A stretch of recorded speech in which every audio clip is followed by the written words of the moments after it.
All right. It's afternoon. Good afternoon, everybody. Good afternoon.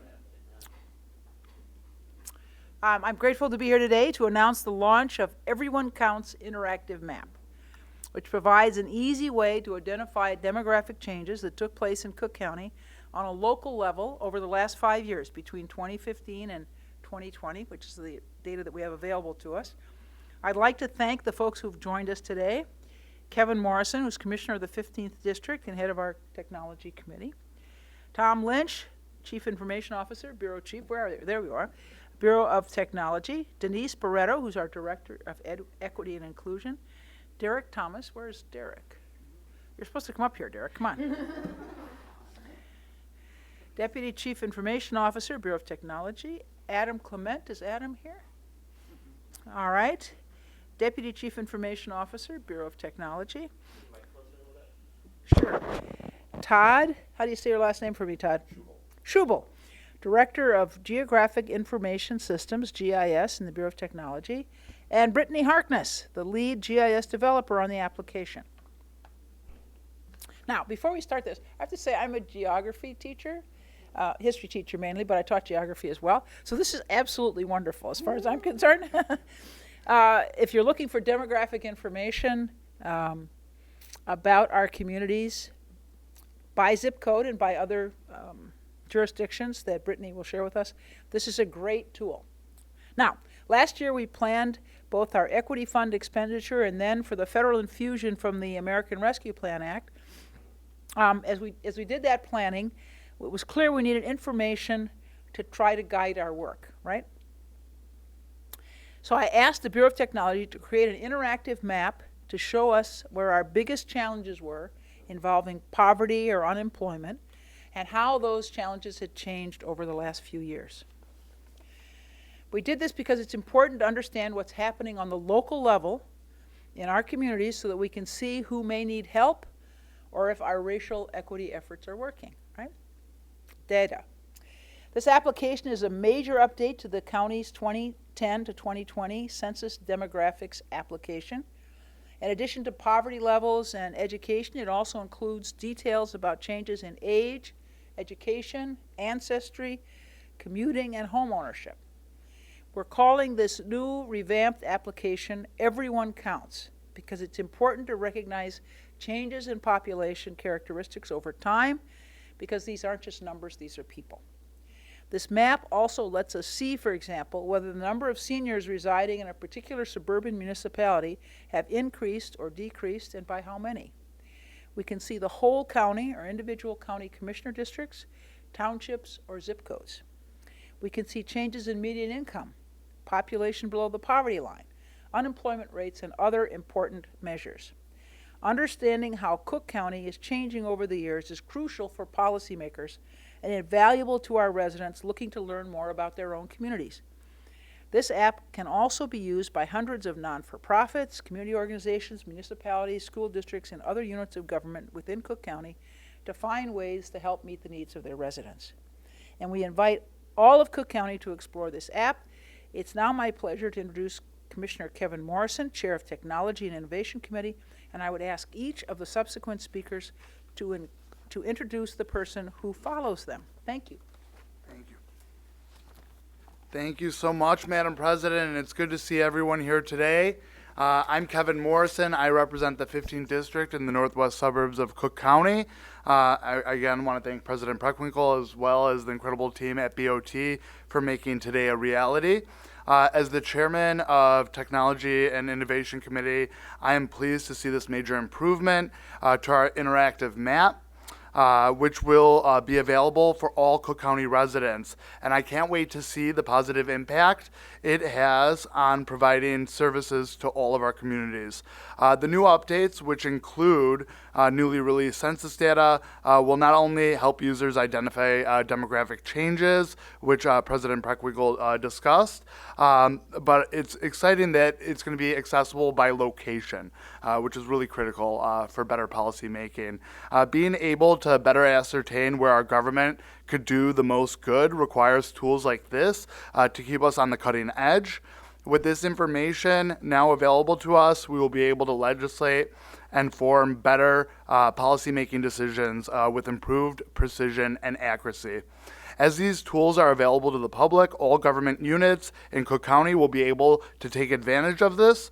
I look forward to seeing the incredible impact that it will have for all of our communities. Thank you so much. And I would like to now introduce our incredible Cook County Equity Director, Denise Barreto.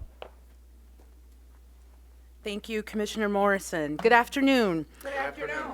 I'm delighted to convey the importance of this updated version of a tool, so important to the work that I am charged with leading at Cook County government offices under the President. With today's launch of Everyone Counts Interactive Map, we are taking a huge step toward my goal as the coach and facilitator of this work, and that is to operationalize thinking about equity and spreading the ownership within all the halls of Cook County government and beyond. In addition to having an easy way to identify demographic shifts taking place in Cook County on a hyper-local level, we are looking for this tool to help us and anyone looking to make investments to drive equitable outcomes across the county.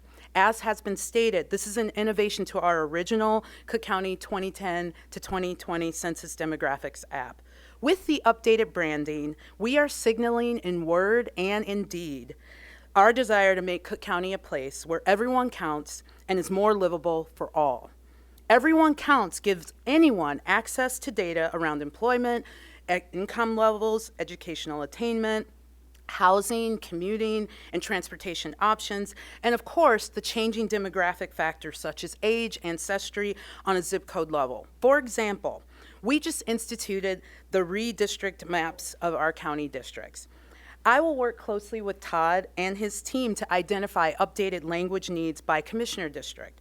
When we launched our language access last year, this data informed me of the fact that 30% of Cook County speaks a language other than English as their first language, with Spanish speakers countywide making up close to 20%. And while I bet we all would have guessed or assumed that our native Spanish-speaking folks are in pockets near Pilsen or west like Cicero, this data showed us that every district except 2 has double-digit Spanish language speakers. Come back soon so that you will be able to see the language updating that we anticipate in the early year. And you may or may not remember our recent guaranteed income pilot we've been talking about. Well, we saw those materials launched in 11 languages. So exciting, and that is attributed to this type of helpful information that we can all access now in Everyone Counts app. And like Madam President said, this data represents actual people and their lived experiences down to the zip code level. We invite everyone with a vested interest in making Cook County a place where everyone can thrive to take a look at this updated tool. Perhaps it's new for some of you listening today, and use it to inform your work and investments in our county. And remember, this app captures a moment in time. So it is important that you come back periodically, as the data and features will be appended on a regular basis. I can't wait for all of you to see this, because this fulfills one of my goals of having many co-conspirators as possible in my quest for justice in this county. So let me invite our GIS lead from our Bureau of Technology, Todd Schuble, to show you now.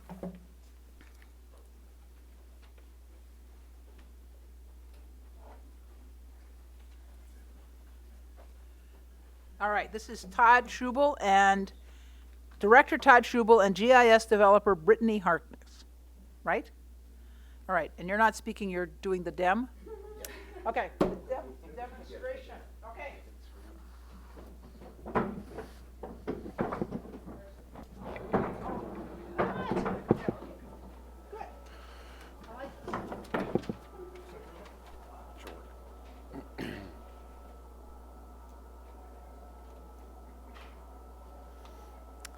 Good afternoon, everyone.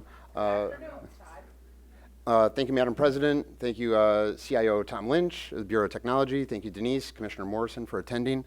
I'm Todd Schuble. I'm the Director of Geographic Information Systems for the Cook County Bureau of Technology. And thank you all for attending.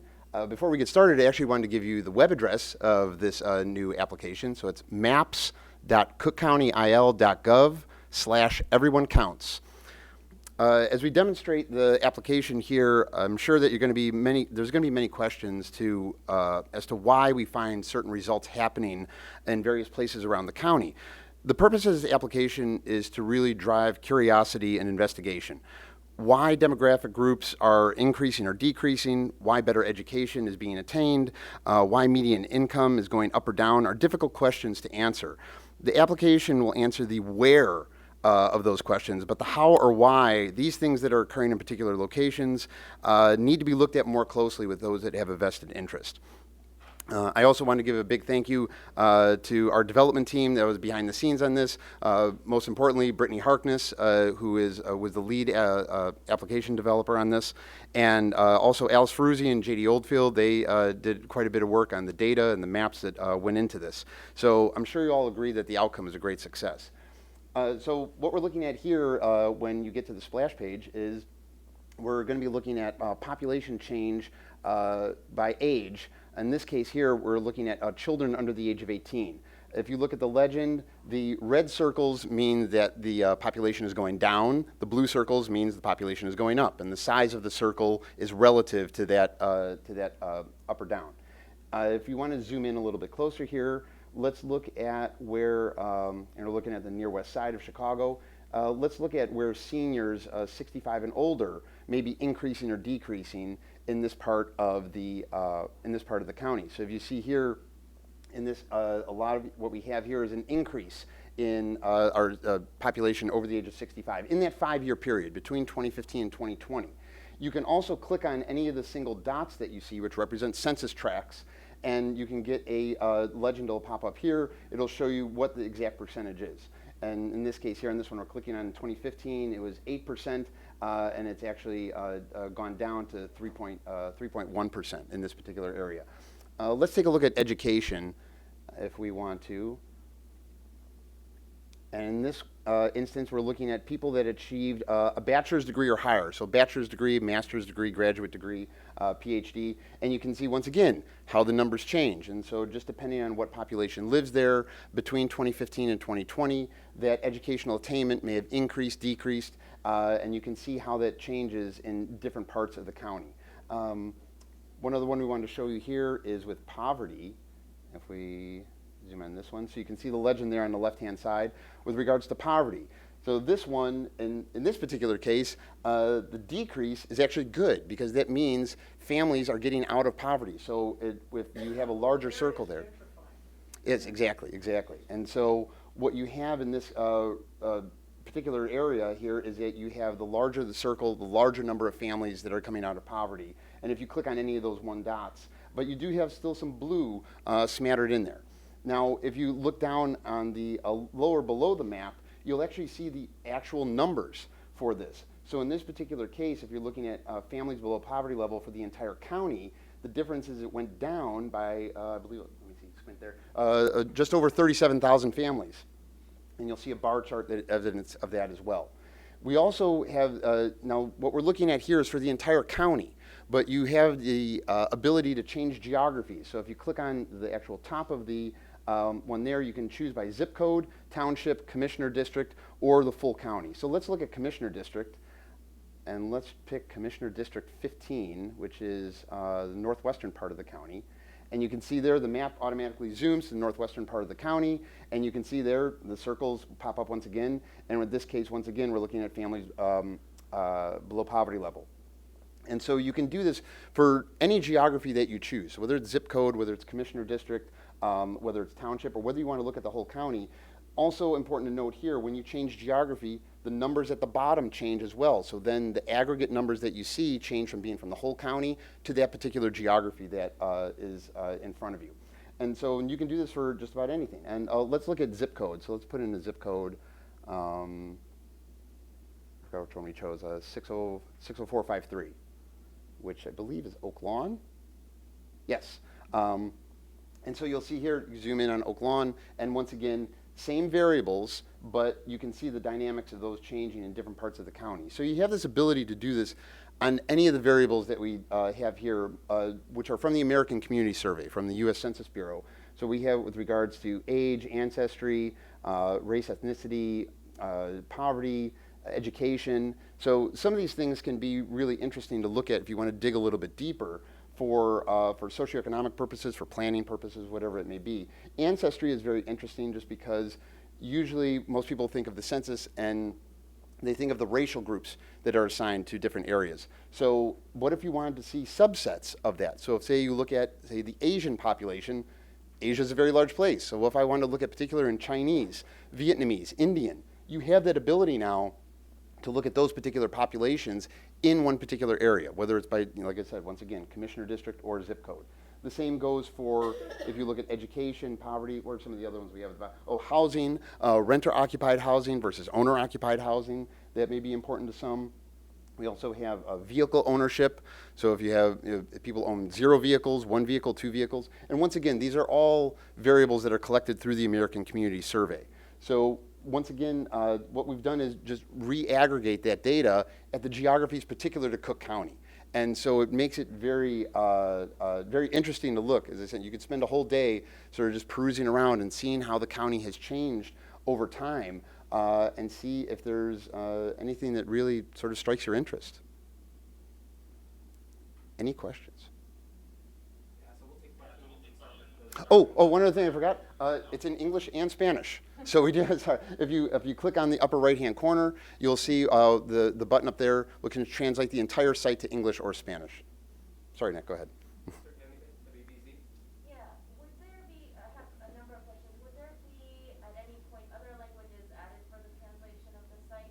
Yes, we are going to be, we intend to do updates to this site. So there is more data that's sort of rolling out. When the American Community Survey rolls out a new set of data, we intend to update it with this. Languages is one of those that we would like to add to this, and any other variables that they may add. If you've ever seen the American Community Survey, the list is extremely long, the number of variables that they carry. I was referring to the translation aspect of the. Oh, I see. Oh, to translate in other languages. We are working on that. Some of these are platform issues that we do have, and it's the character sets can sometimes be difficult to translate more than anything. So if you're translating into Arabic, Chinese, things like that, it may be difficult to translate, but we are actively working on it and seeing if we can get as many languages as possible, because we have over, I think it's close to 20 in the county. 20 languages spoken at home are close to that high. Actually, Denise could probably speak better to that than anyone.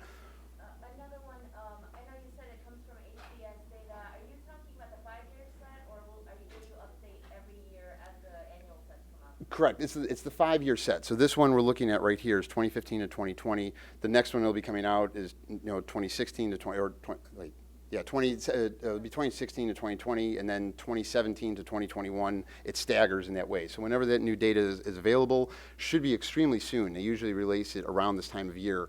We intend to update it effectively. Anything else? I know we have Steve on the line. Do you have questions? Hi, yes, this is Julie Quinlan. Thanks so much for allowing me the opportunity to phone in. Apologies if these questions are redundant. I've got a really hard time hearing on the conference line. However, if the goal of this map is to influence policy outcomes, what are you all hoping to see in that area with regard to changes in housing, transportation, education, and resources and the like? Denise, you want to take that? Is it Denise or President Preckwinkle? No.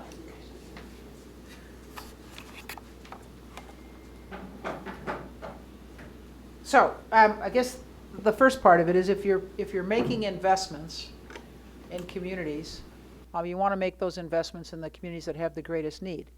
So this information will tell us down to the census tract level where the needs are. So that's the first thing. And then if you're making investments, you want over time to be able to evaluate the impact of those investments. And so again, you have comparative data of where this census tract or where this community was when you started and where it is when you end up. So it enables you to target investments, and it enables you to evaluate investments. Anything else? Thank you. Yes, just one more. I believe this would probably be a question for the development on the GIS side. Can you talk a little bit about the advantage to using the 5-year ACS data as opposed to the 10-year census data with regard to development? Todd, you want to take that?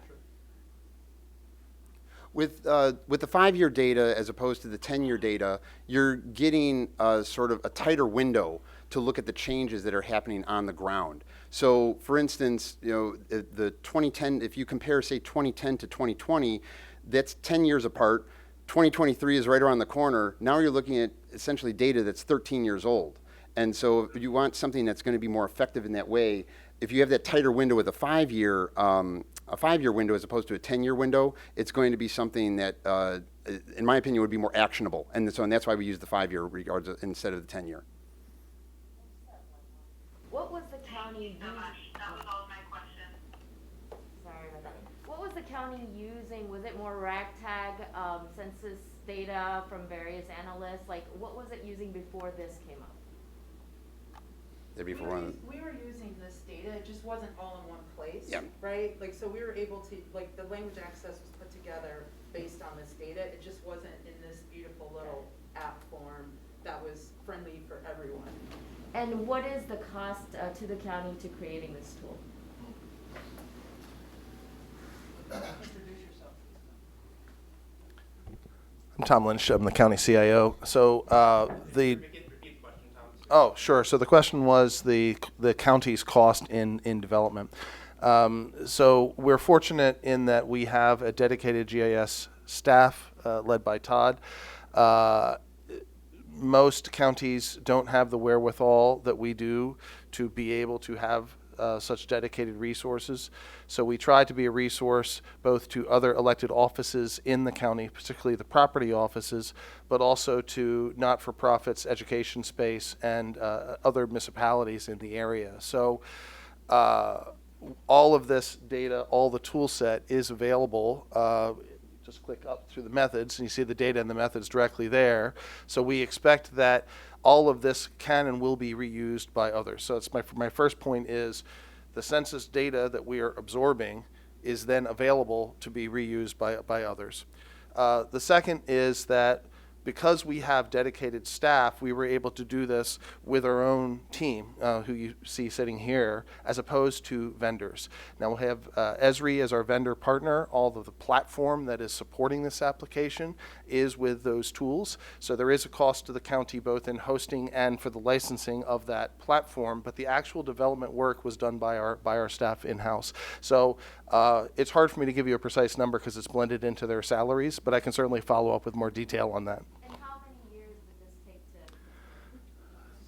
to? So less, it was months, right? Yeah, 6 months end to end. But of course, as I think several folks have mentioned, we expect this is an evergreen application. We're going to be adding new features pretty routinely into the future. Thank you. Thank you. Is anyone else? Is anyone else on the line? Going once? Twice? All right, thank you, everyone. All right, again, geography teacher, thanks, Todd, and our Bureau of Technology, and especially Brittany, who's devoted the last 6 months of her life to this. So thank you. Thank you all.